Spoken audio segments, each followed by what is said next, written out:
नमस्कार, आप देख रहे हैं अपना उत्तर प्रदेश और मैं हूं आपके साथ जागृति खंतवा। मैं हूं आपके साथ अमन त्रिपाठी। बुलेटिन का आगाज करेंगे एक बड़ी खबर के साथ। बड़ी खबर, बड़ी जानकारी सामने इस वक्त की है। बड़ी खबर लखनऊ से आपको बता रहे हैं, कासगंज के चंदन गुप्ता चर्चित हत्याकांड का मामला सामने आया है। एनआईए कोर्ट ने बड़ा फैसला सुना है।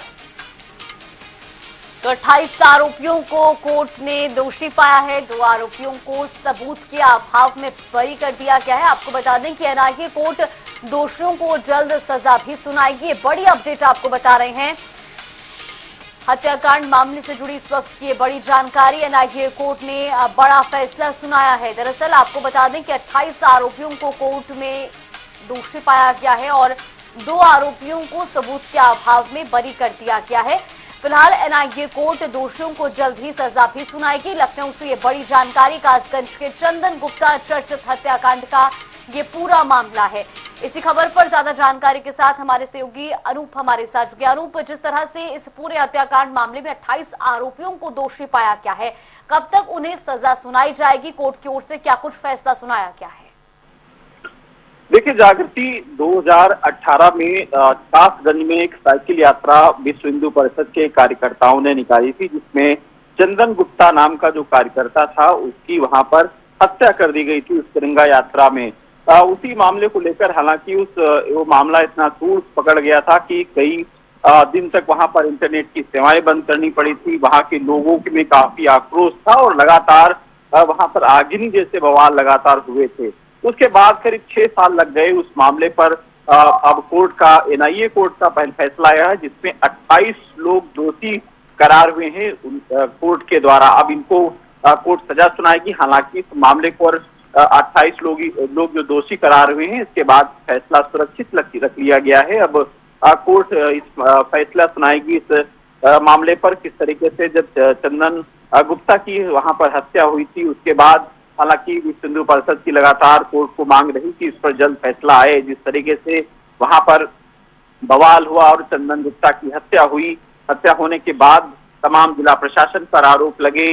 यहाँ जबकि लखनऊ की यहाँ से जो बड़े अधिकारी थे मौके पर पहुंचे थे, तमाम मंत्री वहां पर पहुंचे थे कि माहौल को कैसे शांत किया जाए। उस माहौल को देखते हुए हालांकि काफी समय भी लग गया इस माहौल को शांत करने में, लेकिन अब 6 साल बाद एनआईए कोर्ट का पहला फैसला लखनऊ में सुनाया गया, जिसमें जो वहां पर चंदन गुप्ता की जिन लोगों ने हत्या की थी, जिनके वहां पर हुड़दंग से हुई थी, करीब 28 लोगों को एनआईए कोर्ट ने दोषी करार किया है कि उनकी वो चंदन गुप्ता की हत्या में वो लोग शामिल थे, उनकी साजिश की तमाम आरोप लगे हैं। फिलहाल अब इस मामले पर कोर्ट अपना फैसला जल्द ही सुनाएगी। साथ ही अनूप, जैसा कि देखा जा रहा है, मामले में एक बड़ा मोड़ जरूर देखा जा रहा है कि यहां पर 28 लोगों को दोषी करार दिया गया। परिजनों का इस पूरे मामले पर क्या कुछ टेक है? परिजनों का इस फैसला आने के बाद क्या कुछ रिएक्शन सामने आया है? देखिए, परिजनों से जो बात हुई है उनका मानना है कोर्ट जो भी फैसला करेगा मान्य है, लेकिन वो एक बहुत बड़ी घटना थी। चंदन गुप्ता के माता पिता ने अपने बेटे को खोया था, ये बहुत बड़ी क्षति थी और ये मुझे लगता है कोर्ट के फैसला भी उनकी जो दुख है वो पूरा नहीं कर सकता। लेकिन इस ऐसे फैसले जब लिए जाते हैं तो सांत्वना जरूर मिलती है कि अपराधी को सजा मिलनी चाहिए। और जिस तरीके से चंदन गुप्ता की वहां पर तिरंगा यात्रा में हत्या हुई, 26 जनवरी था उस दिन, लोग गणतंत्र दिवस मना रहे थे, ऐसे में वहां पर इस तरीके से बवाल होना और एक एबीवीपी की कार्यकर्ता की हत्या हो जाना, ये कहीं न कहीं जिला प्रशासन के लिए भी चुनौती थी। और इस पे अब इस कठोर सजा जब कोर्ट सुनाएगा तो निश्चित रूप से आने वाले समय में जिस तरीके से तमाम यात्राएं निकलती हैं उनके लिए भी सबक होगा कि अगर उत्तर प्रदेश में कोई गलती गुर करेंगे या फिर इस तरीके से बवाल होंगे तो उसमें कोर्ट भी कड़ा निर्णय लेती है और कड़ा फैसला भी सुनाती है। जी बिल्कुल अनूप, फिलहाल के लिए आपका बहुत बहुत धन्यवाद हमारे साथ जुड़ने के लिए और तमाम जानकारी हम तक पहुंचाने के लिए। लखनऊ से बड़ी जानकारी आपको बता रहे, जहां चंदन गुप्ता हत्याकांड मामले में कोर्ट ने 28 आरोपियों को दोषी सिद्ध किया है और उनको अब जल्द ही सजा भी सुनाई जाएगी। लखनऊ से एक और बड़ी खबर सामने आ रही है। सीएम योगी आदित्यनाथ ने टीबी मुक्त उत्तर प्रदेश का आह्वान किया है। ये बड़ी जानकारी लखनऊ से आपको बताने, निश्चय मित्र के रूप में टीबी मुक्त प्रदेश का सपना साकार करेंगे। वहीं सेवानिवृत्त आईएएस, आईपीएस और कुलपतियों पर भरोसा जताया गया है। स्वस्थ लोगों को संक्रमण से बचाने के लिए प्रयास तेज किए जाएंगे। वहीं प्रदेश में टीबी उपचार की सफलता में वृद्धि भी देखी जा रही है। तो साथ ही आपको बता दें कि सीएम योगी ने कहा कि एक भी टीबी रोगी छूटने ना पाए, ये सबका साझा दायित्व है। टीबी रोगी समाज का अंग, उनका सहारा बने, निश्चय मित्र। ये बड़ी जानकारी आपको बता रहे हैं। साथ ही मुख्यमंत्री योगी आदित्यनाथ ने कहा कि स्वस्थ भारत से ही समर्थ भारत का निर्माण संभव है। समर्थ भारत ही शक्तिशाली भारत बन सकता है। ये बड़ी जानकारी आपको बता रहे हैं। लखनऊ से प्रदेश में टीबी उपचार की सफलता में वृद्धि हुई है और एक भी टीबी रोगी ना छूटने पाए, ये सबका दायित्व है। इसको समझना जरूरी है क्योंकि स्वस्थ भारत से ही समर्थ भारत का निर्माण होगा और एक समर्थ भारत ही शक्तिशाली भारत बन सकता है, ये कहना है मुख्यमंत्री का। मैं डॉक्टर ए.के. त्रिपाठी, भूतपूर्व director doctor RML. Institute of medical sciences, Sanjay Gandhi PGI और डीन एजीएमसी। मेरा क्षेत्र क्लिनिकल हेमेटोलॉजी है जो रक्त रोग से संबंधित है। ये बहुत ही पुनीत कार्य है और राष्ट्र के लिए सहयोग करने में ये बहुत भागीदारी करना बहुत ही आवश्यक है कि हम अपने देश को टीबी से मुक्त कर सकें। और जैसा कि माननीय मुख्यमंत्री जी ने बताया कि टीबी मुक्त भारत तभी होगा जब उत्तर प्रदेश से हम मुक्त कर पाएंगे, क्योंकि यहाँ की जनसंख्या बहुत ज्यादा है। इसमें जो चैलेंज है, सबसे ज्यादा समस्या है वो है जिनको टीबी है और उनकी डायग्नोसिस नहीं हो पाई है, जिनको कहते हैं मिसिंग केसेस, उनको पहचानना बहुत जरूरी है। क्योंकि अगर उनका इलाज नहीं चलता, उनको नहीं पहचान पाते, तो उनकी वजह से जो रोग है दूसरों में फैलता है। बहुत बड़ी चुनौती है। इसलिए ये बात बहुत ही आवश्यक है कि हम सभी समाज के किसी भी वर्ग से जुड़े हुए हैं, जिनका समाज के लोगों पर प्रभाव है, जिनकी बात सुनते हैं, चाहे डॉक्टर हो, एकेडमिक्स हो, ऑफिसर्स हैं, वो जाकर देखें और जिन लक्षणों के आधार पर जो सरकारी संस्थाएं हैं, सरकारी योजनाओं के तहत जो कार्य कर रहे हैं, उनका सहयोग लेते हुए। मैं प्रोफेसर अनिल शुक्ला, पूर्व vice chancellor Bareilly, Khwaja Moinuddin Chishti university Lucknow और अजमेर। आज मुख्यमंत्री जी के साथ यहाँ पर चर्चा ये थी कि अपने देश को टीबी रोग से मुक्त दिलानी है। उसके लिए उन्होंने आईएएस रिटायर्ड, आईपीएस रिटायर्ड और सेवानिवृत्त कुलपतियों को चर्चा की उनके साथ। इस विषय की गंभीरता को इंगित करते हुए जो इस वर्ग के सामाजिक दायित्व हो सकते हैं उनको याद दिलाते हुए सबका सहयोग मांगा उन्होंने, ताकि जो उत्तर प्रदेश में टीबी ग्रसित लोग हैं उनको इस रोग से शीघ्र मुक्ति मिल सके और उसके लिए सरकार जो उनको हर महीने का पैसा देती है, दवाइयाँ देती हैं, जो और सुविधाएं देती हैं, उनका अधिक से अधिक लाभ मिल सके। ये बैठक इस संबंध में थी कि जो क्षय रोग उन्मूलन है उसमें जो सेवानिवृत्त अधिकारीगण हैं उनकी क्या सहभागिता हो सकती है और इसके उन्मूलन में एक जन अभियान के रूप में इसको किस तरह से चलाया जा सकता है। मैं डॉक्टर अरविंद दीक्षित, पूर्व कुलपति डॉक्टर भीमराव अंबेडकर विश्वविद्यालय आगरा। माननीय मुख्यमंत्री जी के द्वारा आज जो क्षय रोग उन्मूलन के लिए प्रयास किया जा रहा है, उसके लिए मैं उनका आभार व्यक्त करता हूं कि अवकाश प्राप्त करने के बाद जो ऊर्जा है उसका समाज के लिए उपयोग हो। क्षय रोग उन्मूलन के संबंध में जब मैं डॉक्टर भीमराव अंबेडकर विश्वविद्यालय आगरा का कुलपति था तो एसएन मेडिकल कॉलेज के सहयोग से हमने एक अभियान चलाया था। क्षय रोगियों को चिन्हित कर विश्वविद्यालय के कुलपति, अधिकारी और शिक्षकों ने मिल करके क्षय रोगियों को गोद लिया, उनकी चिंता की और एक अच्छे स्तर पर यह कार्यक्रम सफल हुआ है। तो लखनऊ से लगातार ये बड़ी जानकारी आपको बता रहे, जहां आपको बता दें कि टीबी से छुटकारा पाने की मुहिम को और तेज किया गया है। स्वस्थ भारत से ही समर्थ भारत का निर्माण संभव है और साथ ही मुख्यमंत्री ने कहा कि समर्थ भारत ही बन सकता है एक शक्तिशाली भारत।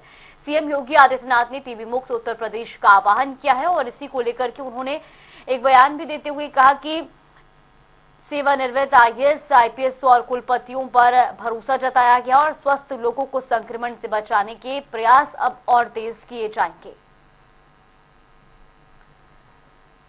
एक भी टीबी रोगी छूटने ना पाए, यह सबका साझा दायित्व है, सीएम योगी की ओर से कहा गया। साथ ही सीएम योगी ने कहा कि स्वस्थ भारत से ही समर्थ भारत का निर्माण संभव है और वहीं समर्थ भारत ही शक्तिशाली भारत बन सकता है। सीएम योगी ने टीबी मुक्त उत्तर प्रदेश का आह्वान किया है। लखनऊ से ये बड़ी जानकारी सामने में निक्षय मित्र के रूप में टीबी मुक्त प्रदेश का सपना साकार किया जाएगा।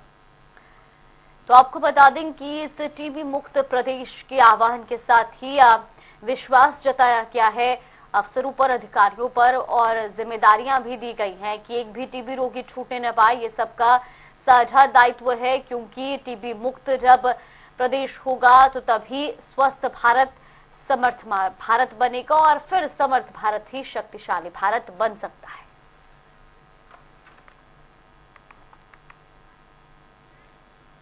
रुक करेंगे प्रयागराज से अगली बड़ी खबर की ओर। बड़ी खबर, अहम जानकारी सामने प्रयागराज से। ये बड़ी खबर आपको बता दें, संभल सांसद पर बिजली चोरी का ये पूरा मामला है। सांसद जियाउर रहमान बर्क को तीसरा और अंतिम नोटिस भेजा गया है। जियाउर रहमान बर्क को संभल हिंसा में नामजद किया गया। इलाहाबाद हाईकोर्ट में जियाउर रहमान बर्क की याचिका पर सुनवाई। सपा सांसद की याचिका पर कल सुनवाई होगी और साथ ही आपको बता दें कि संभल सांसद ने एफआईआर को रद्द करने की भी मांग की है। गिरफ्तारी पर रोक लगाने को लेकर भी अर्जी दायर की गई है। कल सुबह 11 बजे उनकी याचिका पर सुनवाई होगी। एफआईआर के बाद करीब 1,91,00,000 का जुर्माना उन पर तय किया गया है। और इसी खबर पर ज्यादा जानकारी के साथ हमारे सहयोगी सैयद मोहम्मद आमिर हमारे साथ जुड़े। सैयद, अब जिस तरीके से जानकारी सामने आ रही कि कल इलाहाबाद हाईकोर्ट में सुनवाई होनी है सांसद जियाउर रहमान की याचिका पर, फिलहाल इसको लेकर के क्या कुछ जानकारी?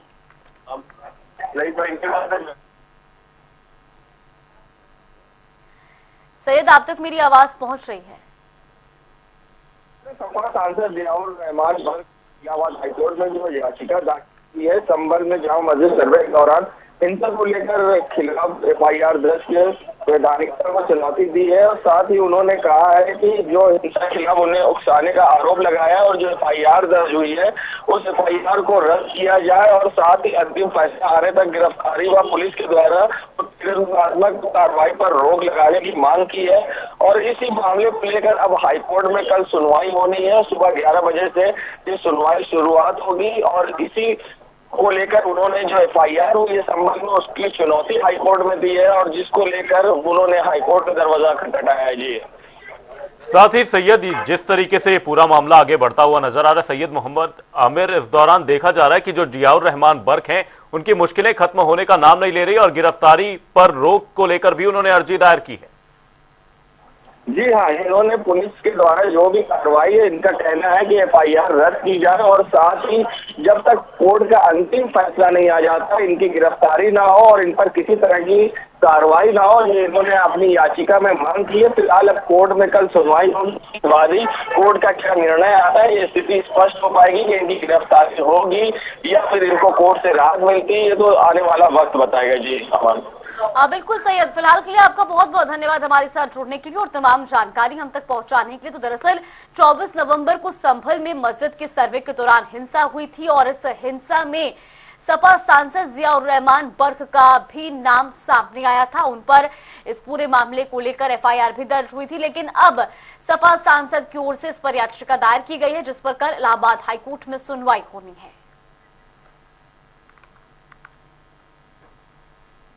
और बदायूं से बड़ी जानकारी आपको बता दें, युवक ने आत्मदाह के प्रयास का मामला आपको बता रहे हैं। एसएसपी ऑफिस में के बाहर इस आत्मदाह का प्रयास किया गया था और इसमें एसएसपी ने लापरवाही पाए जाने पर कार्रवाई भी की है। ये बड़ी जानकारी, 3 पुलिसकर्मियों को निलंबित किया गया है। साथ ही ससुराली जनों से विवाद के चलते तनावग्रस्त था ये युवक। एसएसपी की ओर से बयान सामने आया है। साथ ही एसएसपी ने सीओ को मामले की जांच सौंप दी है। वहीं गुलफाम का बरेली के अस्पताल में इलाज जारी। तो युवक की हालत अभी भी नाजुक बताई जा रही है। सदर कोतवाली क्षेत्र का एक पूरा मामला है जहां आपको बता दें कि कोतवाली के बाहर आत्मदाह का प्रयास किया गया और अब इस पूरे मामले पर कार्रवाई भी अमल में लाई गई है। दरअसल एसएसपी ऑफिस के बाहर आत्मदाह का प्रयास किया था और अब एसएसपी ने लापरवाही पाए जाने पर कार्रवाई भी की है। 3 पुलिसकर्मियों को फिलहाल निलंबित किया गया है। आपको बता दें कि युवक तनावग्रस्त था और ससुराल पक्ष के साथ विवाद के चलते लंबे समय से परेशान चल रहा था, जिसको लेकर के युवक की ओर से गुहार लगाई गई, लेकिन जब कोई कार्रवाई नहीं हुई तो एसएसपी ऑफिस के बाहर आत्मदाह का प्रयास किया गया। हालांकि अभी भी उस युवक की हालत जो है वो नाजुक बताई जा रही है, इलाज जारी है, लेकिन अब इस पूरे मामले पर एसएसपी ने कार्रवाई अमल में लाई है।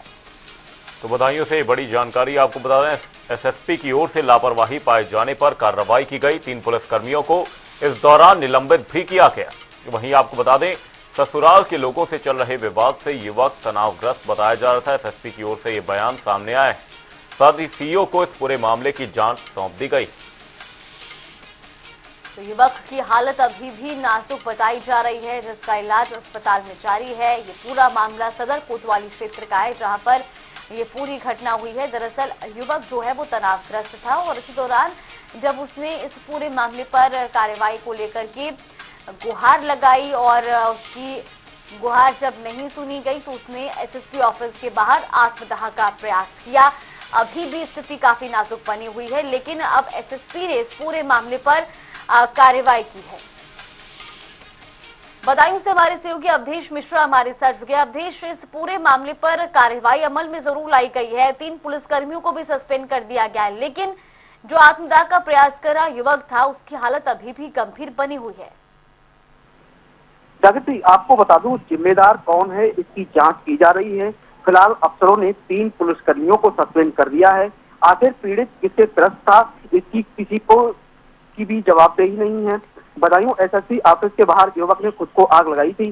फिलहाल गंभीर झुलसे हुए युवक का बरेली के एक निजी अस्पताल में इलाज चल रहा है और फिलहाल उसकी हालत जो है नाजुक बनी हुई है और पुलिस पूरे मामले की जांच पड़ताल में जुटी है। जी जागृति, युवक की हालत फिलहाल नाजुक बताई जा रही है। बदायूं से बड़ी जानकारी, सदर कोतवाली का ये मामला है। बहुत बहुत धन्यवाद अवधेश तमाम जानकारी के लिए। युवक के आत्मदाह के प्रयास का ये पूरा मामला है। बदायूं से ये जानकारी आपको बता रहे हैं, एसएसपी ऑफिस के बाहर आत्मदाह का प्रयास किया गया था। फिलहाल व्यक्ति का इलाज जारी है।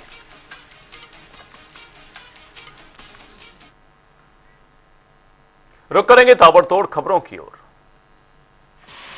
मथुरा में 2 बहनों को गाड़ी चालक ने मारी टक्कर। हादसे में एक की हुई मौत, दूसरे गंभीर रूप से घायल। मौके पर पहुंचे परिजन ने घायल को अस्पताल में कराया भर्ती।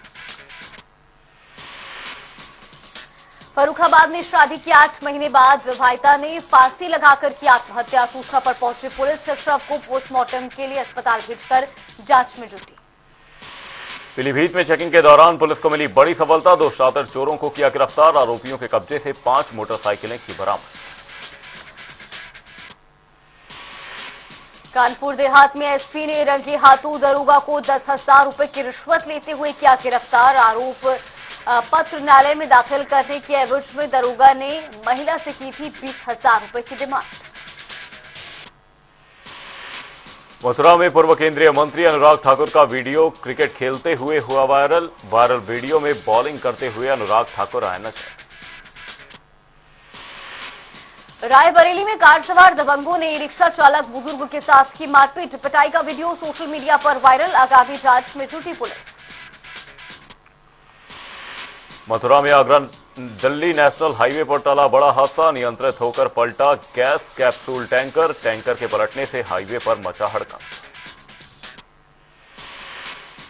बाराबंकी में तेज रफ्तार रोडवेज बस ने एम्बुलेंस को मारी जोरदार टक्कर। हादसे में चालक गंभीर रूप से घायल। सूचना पर पहुंची पुलिस ने घायल को अस्पताल में कराया भर्ती।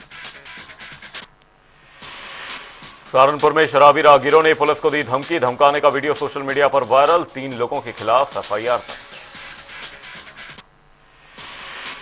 देवरिया में पुरानी रंजिश को लेकर दबंगों ने की मारपीट। घटना में महिला समेत 5 घायल। पीड़िता ने पुलिस अधीक्षक से लगाई न्याय की गुहार। लखीमपुर खीरी में विधायक से नोकझोंक का मामला आया सामने। टोकने पर बदमाशों ने की फायरिंग। सीसीटीवी के जरिए जांच में जुटी पुलिस। कन्नौज में जिलाधिकारी ने वृद्धजनों को दिए नए साल की शुभकामनाएं। जिलाधिकारी ने वृद्धजनों को मिठाई के साथ फल भी किए वितरित। महोबा में पुलिस को मिली बड़ी सफलता। पुलिस टीम पर फायर करने वाले हिस्ट्री शीटर समेत 4 आरोपियों को किया गया गिरफ्तार। आरोपियों के कब्जे से पुलिस ने अवैध हथियार किए बरामद। महोबा में 6 महीने की गर्भवती महिला की संदिग्ध परिस्थितियों में हुई मौत, शव को पोस्टमार्टम के लिए भेजा अस्पताल।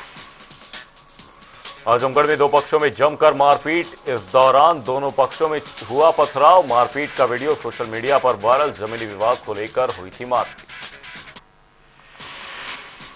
अलीगढ़ में दो पक्षों में जमकर हुई मारपीट, घटना में डॉक्टर भीमराव अंबेडकर की प्रतिमा हुई क्षतिग्रस्त, लोगों ने जमकर किया हंगामा। बरेली में एसपी ने चलाया चेकिंग अभियान, एक स्कूटी और 3 बाइक का किया चालान, साथ ही 2 गाड़ियों को भी किया जांच।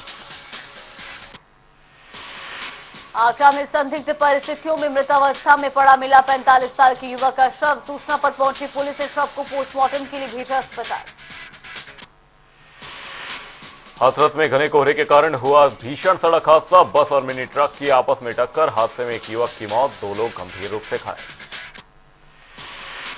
फतेहपुर में पुलिस और गौकशों के बीच हुई मुठभेड़, इस दौरान एनकाउंटर में एक हिस्ट्री शीटर के पैर में लगी गोली, दूसरा मौके से हुआ फरार। पुलिस ने घायल आरोपी को अस्पताल में कराया भर्ती। बलिया में आपसी विवाद में 2 युवकों की निर्मम हत्या से मचा हड़कंप, आपसी विवाद के बाद अज्ञात लोगों ने दोनों युवकों को उतारा था मौत के घाट।